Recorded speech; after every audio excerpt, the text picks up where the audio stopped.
안녕하세요. 의료기기 취업 스쿨입니다. 바로 본론부터 설명드릴게요. 1. 임상시험 뜻. 의료기기 임상시험의 임상이란 한자로 풀었으면 이말 침대상이라는 뜻입니다. 임상시험은 영어로는 클리니컬 트라이얼이라고 하는데요. 말 그대로 필드에서 환자들에게 우리 의료기기를 사용해 본 후 유효성과 안전성을 확인하는 절차입니다. 유효성은 효과가 있는지, 안전성은 사람한테 무해한지를 확인하는 것이지요.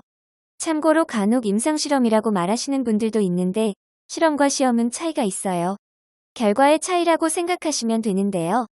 이것은 면접 때도 간혹 중요하게 생각하는 면접관이 있을 수 있으니 알아두시면 좋습니다. 2. 실험과 시험의 차이. 먼저, 실험과 시험의 가장 큰 차이는 변수를 변경할 수 있는지 여부입니다. 실험은 변수를 바꾸며 다양한 조건에서 실시합니다. 시험은 변수를 바꾸지 않고 이미 설정된 조건 하에서만 실시합니다. 임상시험을 그래서 실험이 아닌 시험, 즉 영어로 트라이얼로 명시하는 것도 이 이유에서입니다. 임상시험을 하기 전에 식약처에 임상시험 승인 계획서를 제출해야 하고 그에 맞춰서 변수를 바꾸지 않고 시험해야 하기 때문입니다. 물론 임상시험 중 조건 변경이 무조건 불가능한 것은 아니긴 합니다. 조금 귀찮아서 그렇죠.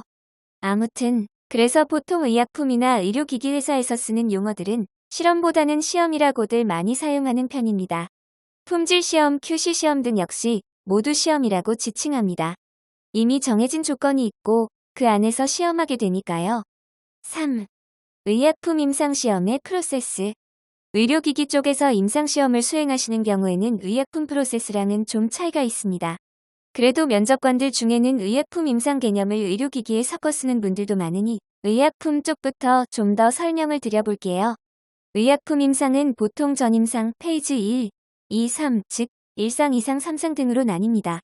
1상은 소규모의 건강한 사람들을 대상으로 의약품의 안전성을 평가합니다.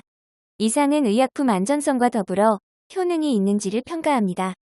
3상은 1상과 2상보다 좀 더 많은 사람들에게 안전성과 효능이 있는지를 평가합니다. 전임상은 임상 전에 해보는 테스트 느낌으로 보시면 되고 1상에서 3상으로 갈수록 더 표본이 넓어진다고 이해하시면 편합니다. 4. 의료기기 임상시험의 프로세스. 의료기기 임상에는 위에서 말씀드린 1상에서 3상까지의 개념이 거의 없다고 봐도 괜찮은데요. 그냥 크게 탐색 임상시험에서 임상시험의 틀을 잡은 후 확증 임상시험으로 넘어간다는 느낌으로 보시면 됩니다. 물론 이렇게 틀을 짜기 전에 식약처의 의료기기 해당 여부를 반드시 질의해 주셔야 합니다. 의료기기도 아닌데 굳이 식약처 기준으로 의료기기용 임상시험을 할 필요는 없으니까요. 공산품은 의료기기보단 살짝 완화된 부분이 있기 때문입니다. 5. 탐색 임상시험과 확증 임상시험. 그럼 다시 돌아와 탐색 임상시험과 확증 임상시험의 차이를 알려드릴게요. 탐색 임상시험이란 임상시험을 하기 전에 소규모로 처음 진행해보는 시험이고요. 확증 임상시험이란 탐색 임상을 한 뒤 통계적 유의성을 꼭 확보한 시험을 말합니다. 간혹 경영진의 마음이 급해 탐색 임상을 안 하고 확증으로 바로 들어가는 경우도 있는데 개인적으로는 좀 무모하다는 생각이 듭니다만 어디까지나 개인의 의견이니 참조만 해주시고요. 허가용으로는 확증 임상시험만 받아줍니다. 6. 임상시험 계획서. 그래서 이 확증 임상시험을 이렇게 하겠다는 임상시험 계획서라는 걸 식약처에 제출하게 되지요. 그럼 임상시험 계획서를 식약처에서 승인해주면 병원에서 임상시험을 해야 합니다. 하지만 병원 입장에서도 우리 병원에 오는 아무 환자들에게 임상시험용 의료기기를 사용할 수는 없어요. 윤리적인 문제가 있기 때문입니다. 안전성과 유효성이 보장된 의료기기라면 모르겠지만 사실 아직 임상시험을 해보기 전이니 검증되진 않은 의료기기인 것이지요. 사실 이 시점에서 의료기기라는 단어를 사용하는 것도 적절하진 않습니다. 아직 확실하게 의료기기로 판명된 게 아니니까요. 7. IRB 승인. 그래서 병원 내의 임상시험윤리위원회라는 곳에서 심사를 받습니다. 이 위원회 이름은 IRB라고 하는데 영어로 인스티튜셔널 리뷰 보드라고 읽습니다. 병원에서 보통 한 달 정도마다 이 위원회가 열리게 됩니다. 이 심사를 받으려면 병원에 IRB 신청서를 내야 하지요. 그래서 IRB 신청서 제출 타이밍이 나쁘면 한 달여의 시간을 IRB가 열릴 때까지 기다려야 해서 시간 계산을 잘하는 것이 좋습니다. 또는 병원 내에 있는 연구간호사분과 긴밀히 협업하는 것도 중요하지요. 8. 임상시험 수행. 승인까지 다 되면 임상시험 수행을 하게 됩니다. 임상시험 수행 사이에도 정말 많은 절차가 있는데 피험자 모집부터 모니터링까지 회사에서 임상 담당자들이 할 일이 정말 많습니다. 특히 임상시험을 수행하면서 임상시험 기본문서 및 SOP라는 절차서를 작성해야 하는데 특히 임상시험 기본문서라는 것은 법적으로 정해진 기준이 있어요. SOP는 법적으로 정해진 기준은 없지만 이 절차에 따라 시험을 하겠다는 약속 같은 것이니 이 절차대로 모든 걸 수행하고 기록까지 남겨야 해요. 9. 임상시험 후 PMS 수행. PMS는 포스트 마켓 서베일런스의 약자로 우리나라 말로는 시판 후 조사라고 합니다. 대기업 같은 경우 아예 PMS 담당자만 따로 뽑기도 하죠.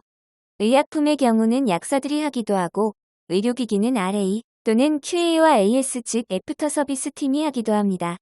회사마다 약간 차이가 있어요. 하지만 법적인 요구사항을 잘 지켜서 모니터링해야 하므로 RA와 QA의 역할이 중요합니다. 임상시험은 굉장히 전문적인 영역이고 법적인 지식뿐만 아니라 센스, 경험까지 중요한 업종입니다. 연봉도 대기업 기준으로는 상당히 높은 편이고요. 사실 이 짧은 영상으로 모든 절차를 이해하긴 쉽지 않은데요. 의료기기 취업 스쿨에서는 전자책 및 강의를 통해 수많은 의료기기 RA 합격자를 배출해 왔습니다. 비전공자이고 의료기기에 대해 전혀 몰라 의료기기 허가, 즉 RA 관련 업무를 배워보고 싶다면 허가 전문가용 초보자 강의도 추천드립니다. 이 안에서 임상시험에 대한 실무적인 지식 및 품질 보증, 기술 문서, ISO 가이드라인 등 전반적인 내용을 쉽게 배우실 수 있습니다. 이런 지식들을 면접 때 활용하실 수도 있고요. 또 허가 전문가인 RA의 직무 이해도를 높이고 싶으시다면 RA 전자책도 추천드립니다. 이 책만 읽고도 RA로 합격한 분들이 많이 계십니다. 또 임상시험 담당자인 CRA, 품질 보증 담당자 QA 등 다양한 직무를 알고 싶다면 의료기기 직무 전체를 소개하는 전자책을 추천드립니다. 링크는 더보기에 써 있으니 참조 부탁드립니다. 그럼 지금까지 의료기기 취업 스쿨이었습니다.